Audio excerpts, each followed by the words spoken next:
you will put here in the blender together. Yeah. All together. Yeah. But then you will put with the fish. With tomato. We use the tomato. But then You will blend all together. Yeah. Tomato, tamarind, and then this then chili powder, chili powder, turmeric powder. turmeric powder. I will show you. Okay.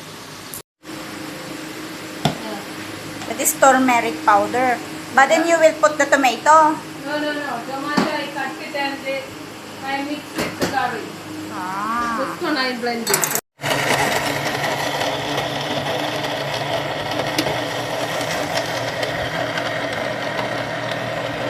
My God, what is the mixture? This mixture we use fish curry.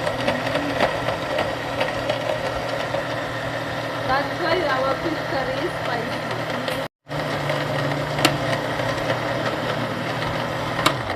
Then we will check it's blend already. Then we will the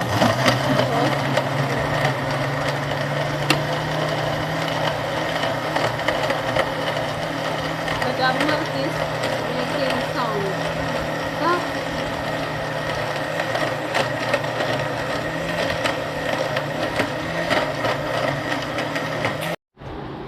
Wow. Make it. Yung minix niya kanina, nilagay na niya dito kasi gagawa siya ng fish curry. Ang cute-cute ng kanyang lutuan. O, diba?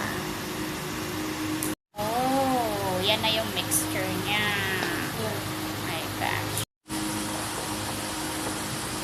Then, once it boiled, you will put na the fish. Yes. Oh. Yes. Once it boil, maybe I.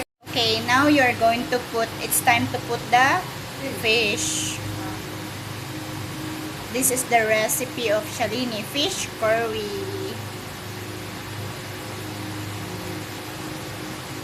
Mashallah.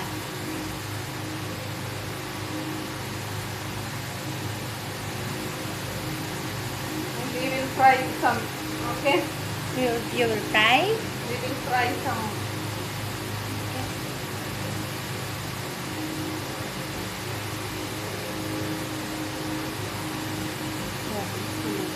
We will fry this one. Okay, no problem.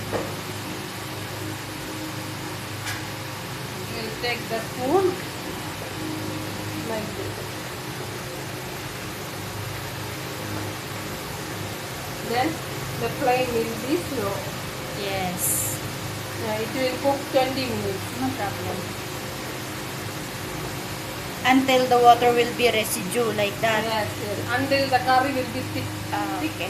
Yes, same like the one that you did it the last time. Yeah. Okay. Okay. I forget to put onion.